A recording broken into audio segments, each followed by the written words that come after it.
Halo, apa kabarnya Anda? Jumpa lagi bersama saya Diana Valencia di salah satu episode spesial interview. Nah, jelang Sumpah Pemuda ini, saya sudah berkesempatan dan janjian dengan salah satu penghuni termuda di Kabinet Merah Putih. Dilantik menjadi seorang wakil menteri di usianya ke-35 tahun, kemudian saat ini diberikan tugas ataupun tanggung jawab tambahan menjadi Kepala Badan Komunikasi Pemerintah. Saya sudah janjian agak lain ya, ini di salah satu restoran Padang. Ini sebenarnya saya sudah telat, jadi kayak oke, langsung saja kita samperin yuk. Yuk. Ada ayam bakar, ada juga ikan asam Wah, sudah ada yang milih-milih lauk. Halo Mas Angga, jadi special interview hari ini bersama Wamenkom Diki sekaligus Kepala Badan Komunikasi Pemerintah, Angga Prabowo. Ini nggak ada tepuk tangan Mas Angga ya, tepuk tangan. Oke, jadi ini Mas Angga lagi milih-milih lauk ya tadi ya. Milih. Ini agak lain memang janjiannya di salah satu rumah makan Padang. Kenapa rumah makan Padang sih? Memang favoritnya Mas Angga atau seperti apa nih? Favorit dan praktis kan ya? Praktis, betul Praktis. sih. Ini fast food versi lokal ya. Kearifan lokal. Kearifan lokal. Ini biasanya kalau makan Padang, pilih apa nih? Mungkin orang-orang juga pengen tahu nih, Kepala Badan Komunikasi Pemerintah, apa sih menu favoritnya kalau lagi Madang gitu? Simple aja sih, ayam gulai. Kalau ada rendang, nanti aku mau tanya sama udanya, sama kalau ada ikan. Biasanya. Ikan apa tuh? Ini ada ikan asam pade nih, ikan tongkol. Wah, ini kayak kita harus ikut juga ya makan ikan ya, supaya menunya makan bergizi gratis gitu ya. Oke, ini kayaknya aku juga udah lapar nih Mas Angga, maaf ya agak telat kayak kita langsung Pas kita makan siang pas jam 12. Ya makan siang. Oke, langsung kita pilih menu, habis itu kita langsung makan. Boleh? Oke, let's go. Mana Aku udahnya? kayaknya mau.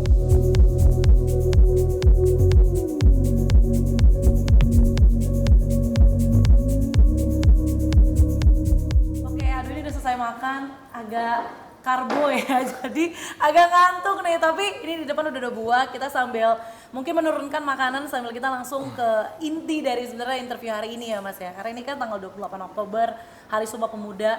Sebenarnya Diana mau nanya dulu sih, makna Hari Sumpah Pemuda ini buat seorang Angga Prabowo itu apa sih? Buat saya pribadi mungkin ya refleksi ya. Refleksi tentang perjuangan para pemuda Indonesia yang dulu sudah sepakat begitu, bersumpah bertanah air satu, tanah air Indonesia, berbangsa satu, bangsa Indonesia, dan berbahasa satu, bahasa Indonesia. Itu jadi refleksi bahwa saya pribadi sebagai warga negara Indonesia, saya dilahirkan di Indonesia, ya saya hari ini diberi tanggung jawab, diberikan amanah, ya bagaimananya berjuang yang terbaik untuk bangsa Indonesia. Tapi kan kita tahu banyak ya, ada banyak banget gerakan-gerakan kayak misalnya Indonesia Gelap misalnya, atau kayak banyak yang kabur aja dulu sempet kayak gitu. Dan itu rata-rata anak muda nih, entah itu yang nge-tweet atau anak muda yang menggaungkan hal itu. Mas Angga ngeliatnya seperti apa sih? Yang pertama mungkin ya itu aspirasi ya, aspirasi atau apa pendapat masing-masing teman-teman itu ya sah-sah aja. Tapi kita juga mengajak sebagai yang anak muda mungkin kita lebih mencintai negara kita. Mungkin kita bareng-bareng cari solusi ketimbang harus lari dari sebuah masalah kan gitu kan. Karena capek lari juga ya, pace-nya berapa kita juga nggak tahu Iya, larinya. kan Diana seorang pelari, Aduh, saya pelari seorang kencang. pejalan kaki.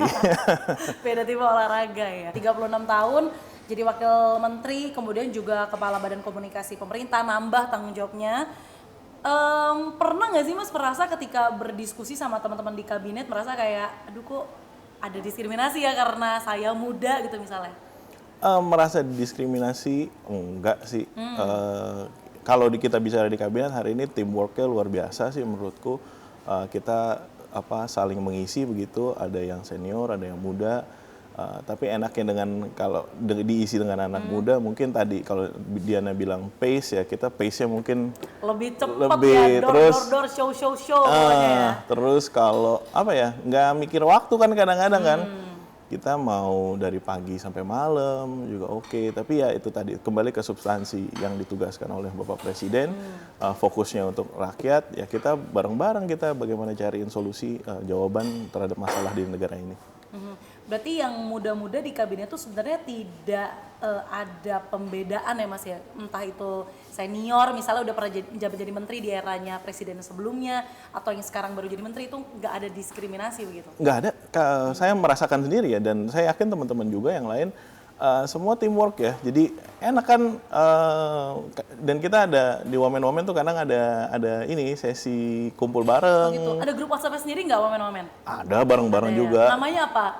Wamen Merah Putih. Wamen Merah Putih. Ada Wamen grupnya. Merah Putih. Oke, jadi ada grupnya sendiri ya. Nah ini juga salah satu hal yang sebenarnya pengen banget sebenarnya Diana tanyain gitu ya. Presiden Prabowo ini kan di sekelilingnya tuh banyak banget sebenarnya orang-orang muda ya. Kalau kita lihat ada dulu waktu jadi Menteri Pertahanan tuh ada ajudannya yang viral banget, ada Mayor Teddy pada saat itu, sekarang jadi Letkol Teddy.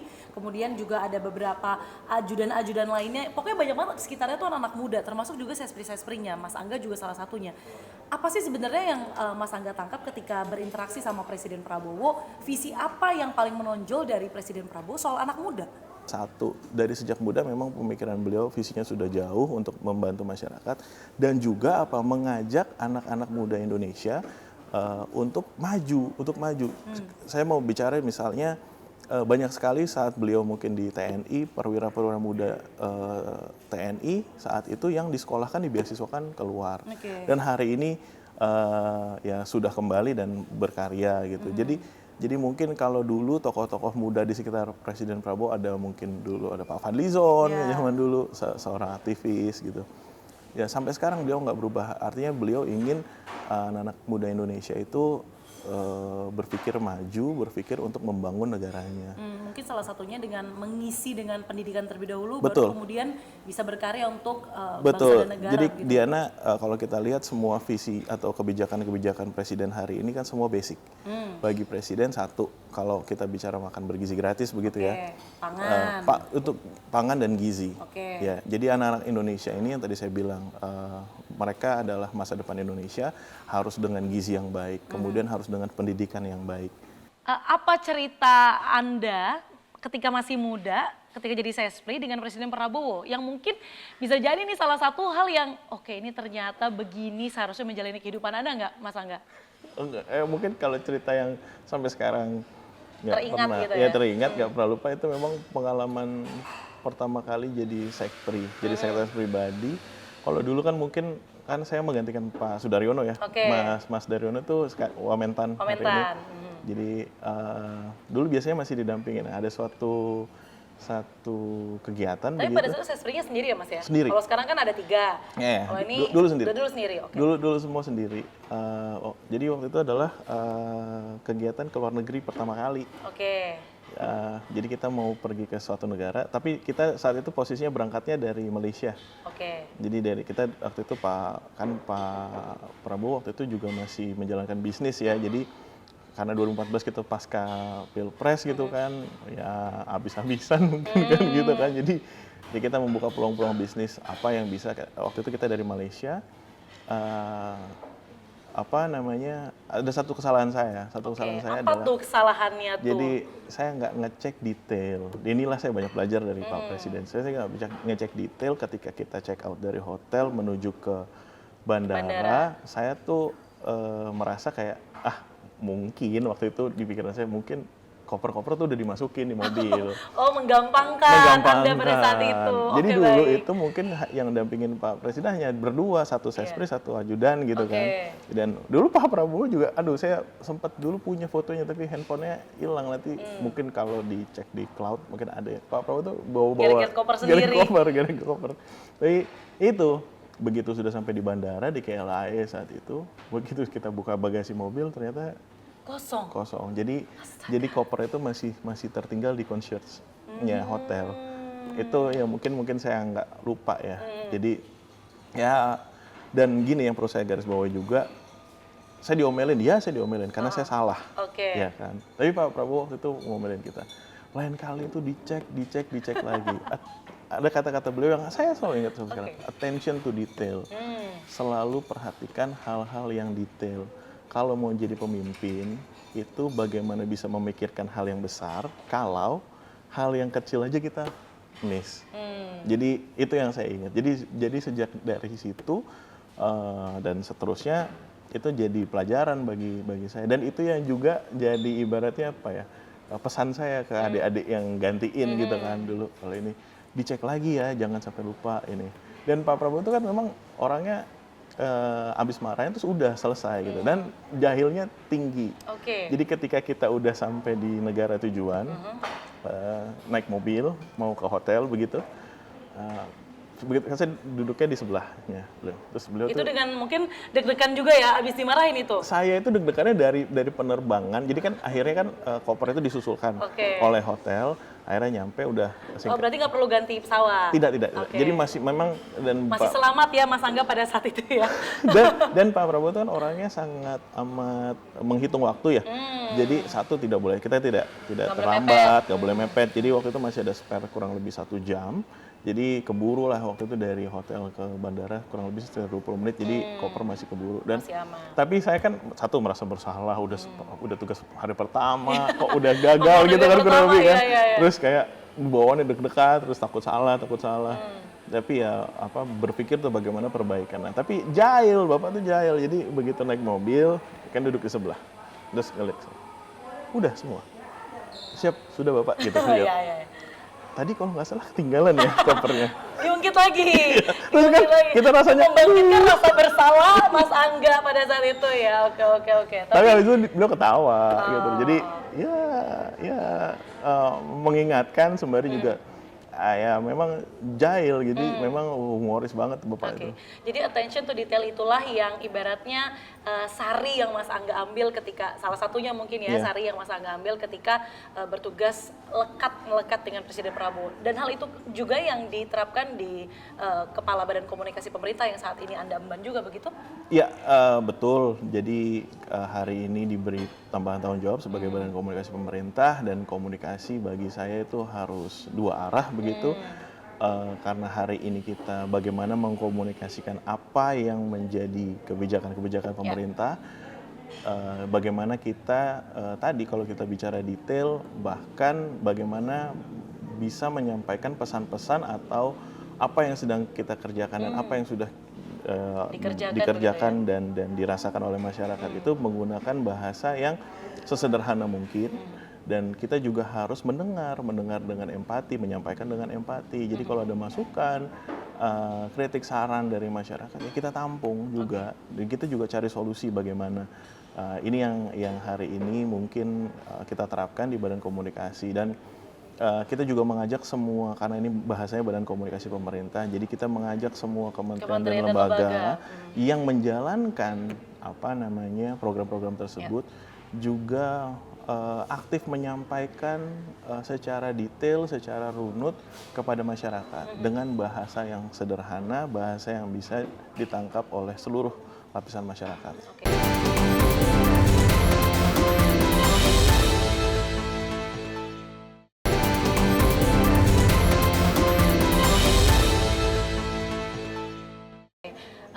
Kalau bicara soal komunikasi ya Mas ya, ini kan jadi salah satu kritik dan saran terbesar sebenarnya dari masyarakat dalam 1 tahun perjalanan pemerintahan Presiden Prabowo dan juga Wakil Presiden Gibran Rakabuming Raka begitu.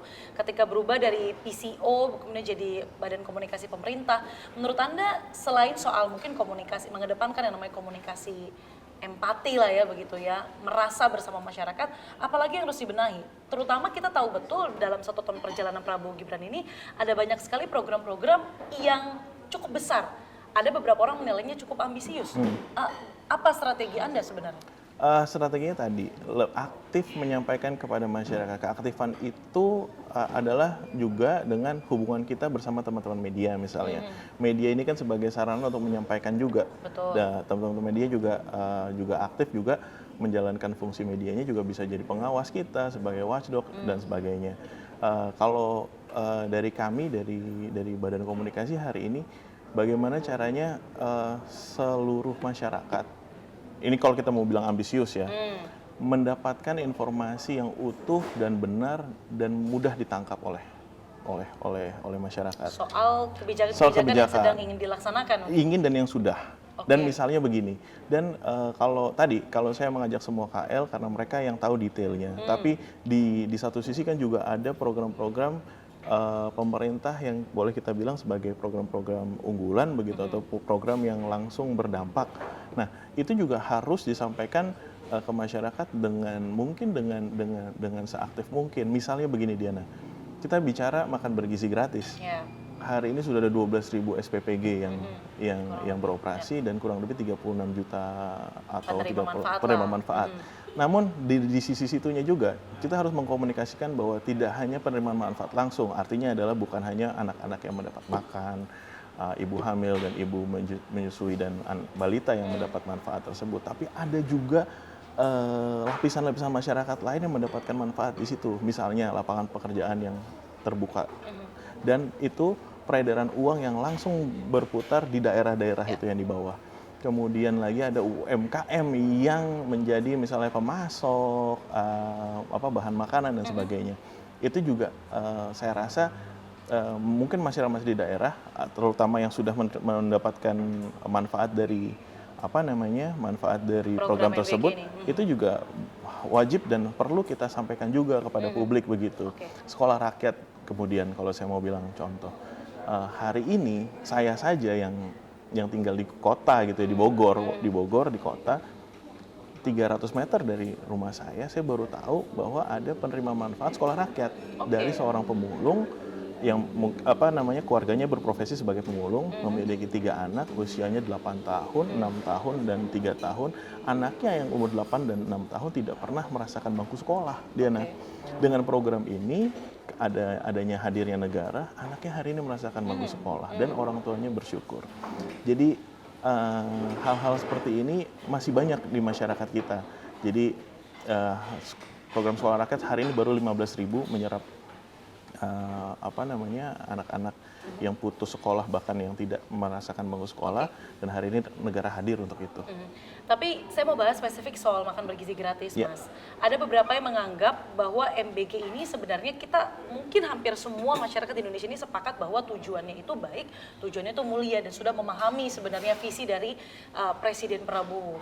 Tapi ketika ada beberapa dari langkah komunikasi yang diambil sama BGN misalnya, bahwa keracunan itu hanya sekitar 0,000 sekian, itu kan dianggap meremehkan atau menyederhanakan sesuatu. Apa tanggapan Anda sebagai seorang kepala badan komunikasi pemerintah? Ya, yang pertama kita harus mendengar informasi atau percakapan itu utuh ya.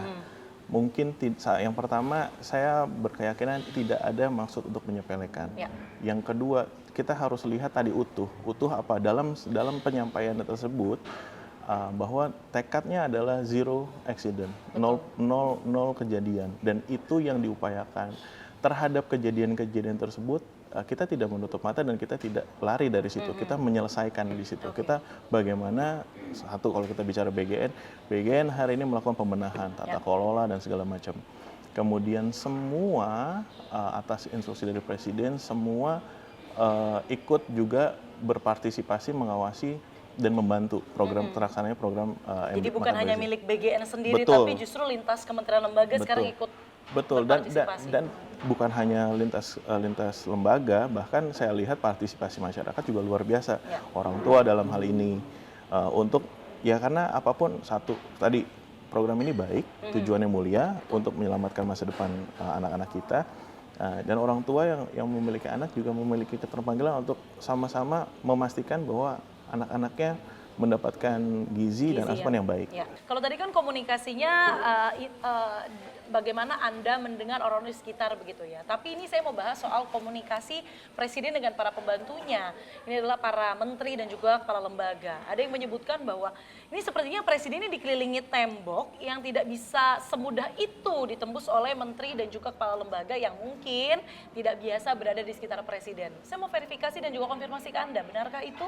Saya harus jawab tidak benar. Ya, informasi boleh aja, tapi tolong dipertanggungjawabkan juga, misalnya dengan orang-orang yang bilang misalnya Presiden tidak menerima data, tidak menerima informasi secara utuh, atau susah mau ketemu Presiden. Saya mau memberikan analogi sederhana begini, Diana. Presiden adalah hari ini mendataris rakyat yang memimpin negara ini. Tadi, ketika Pak Prabowo mendidik kami, misalnya mendidik tadi, attention to detail, seorang pemimpin itu harus mau dipimpin dulu, baru dia bisa menjadi pemimpin. Seorang pemimpin itu harus bagaimana dicintai oleh pengikutnya, misalnya seperti itu. Artinya loyalitas itu tidak hanya dari bawah ke atas, tetapi bagaimana dari atas ke bawah. Nah, dalam hal ini, satu, Presiden saya pastikan menerima informasi, data, atau sebuah update berita yang seutuh-utuhnya. Oke. Dan Presiden hari ini, beliau adalah orang yang sangat melek teknologi ya, atau melek teknologi dari pengguna gadget juga. Beliau pengguna tablet. Tapi Presiden nggak sampai main Roblox kan, Mas? Eh, Nggak ya? Mungkin kalau dikasih tahu kita nggak tahu juga. Tapi saat ini bermain ya. Seru juga kan bikin main Roblox Iya. gitu. Tapi harus tapi ingat ya orang tua ya. Kan Oke. sebagai orang tua saya juga Oke. dampingin anak saya kalau main Roblox karena Oke. kadang-kadang juga Ada. Ada. Ya, namanya main game ya, Mas ya. Oke, kembali kembali ke dia. konteks. Iya, kembali. Oke, Kembali ke konteks, satu beliau pasti update. Makanya kalau misalnya di beberapa kesempatan kan saya habis dengar nih podcast ini, saya habis lihat berita ini, itu menandakan beliau tidak tadi kalau ada anggapan menerima hal-hal yang baik-baik aja tidak. Dan sebagai anak buah, sebagai pembantu presiden, sudah sewajibnya sebagai tanggung jawab kewajibannya memberikan informasi yang seutuh-utuhnya. Tadi kalau misalnya Diana kok ratasnya segini aja ini di dalam beberapa kesempatan presiden selalu mengandalkan sebuah tim kesebelasan sepak bola. Ada yang jadi striker, ada yang jadi jaga gawang, ada bahkan yang jadi tim cadangan di bench. Jadi peran itu yang saya rasa sudah terbuka karena ada azas prioritas. Kan prioritasnya kalau di dalam tim sepak bola gimana caranya mencetak gol. Kalau kita sedang tertinggal bagaimana caranya kita mengejar ketertinggalan. Kalau kita sudah unggul, bagaimana caranya kita mempertahankan keunggulan kita dan bahkan meningkatkan. Jadi analogi-analogi yang atau yang seperti ini yang menjawab bahwa presiden dibentengi. Saya tidak melihat presiden dibentengi kok. Kalau di berbagai kesempatan semua menteri diberikan kesempatan untuk menyampaikan, bahkan bebas aja kok untuk meminta waktu begitu. Bahwa di setiap permohonan ada filter, dalam arti filter begini, dalam satu hari kan mungkin ada 20-50 permintaan untuk bertemu. Kalau nggak difilter gimana? Misalnya gitu. Jadi toh mohon dipahami juga, mungkin saya juga, jangan sampai orang mengira filter yang dimaksud aja memilah-milah antara yang ini boleh iya, atau nggak tiga boleh, iya. Bahwa mungkin itu hanya waktu gitu loh. Kan kita kan di dunia ini yang nggak bisa kita beli waktu, Diana, ya kan. Jadi ya presiden juga punya kesibukannya, beliau fokus hari ini memikirkan bagaimana memberikan solusi langsung buat masyarakat, dan hari ini para pembantu presiden juga dalam rangka itu mengerjakan apa yang presiden tugaskan dan mewujudkan itu menjadi kerja nyata. Gitu. Jadi sekali lagi saya sampaikan, presiden sebagai pemimpin nomor 1 di Republik ini mendapatkan informasi yang utuh. Misalnya kalau saya mau ngomong lagi misalnya, kenapa ada sekolah rakyat? Karena presiden tahu hari ini ada sekian juta anak-anak kita yang putus sekolah bahkan tidak merasakan bangku sekolah. Dan tujuannya presiden apa dengan sekolah rakyat? Memutus garis kemiskinan. Bagaimana memotong rantai kemiskinan? Artinya tadi, ayah ibunya mungkin berprofesi masih belum baik begitu secara ekonomi. Tidak boleh terjadi kepada anaknya, tidak boleh terjadi kepada cucunya. Jadi anak-anaknya dan cucu-cucunya harus diberikan pendidikan, basic pendidikan yang baik, tentunya juga dilengkapi dengan gizi-gizi yang baik, karena di sekolah rakyat mereka mendapat makan 3 kali sehari, karena ini boarding school, mendapat fasilitas pakaian, fasilitas pendukung dari belajar, laptop, dan pendukung pendidikan yang sangat baik. Harapannya apa? Anak-anak ini bisa mengangkat derajat nanti keluarganya ke depan.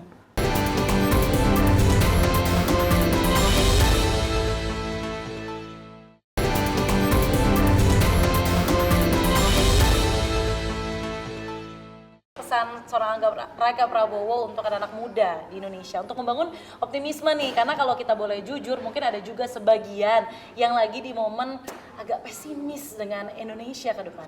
Iya, bagi yang pesimis menurut saya coba kita pelajari lagi sejarah negara kita.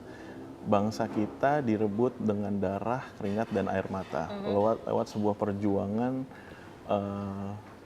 kemerdekaan. Kalau kita bicara tadi Sumpah Pemuda, kembali lagi para pemuda-pemuda Indonesia dari Sabang sampai Merauke begitu ya, sepakat bahwa ini tanah air kita, ini bangsa kita, bahasa kita bahasa Indonesia. Jadi kita, tadi kenapa saya bilang sejarah, dalam sejarahnya kita selalu didatangi oleh bangsa-bangsa lain begitu, menjadi sebuah perebutan. Karena apa? Karena kita kaya.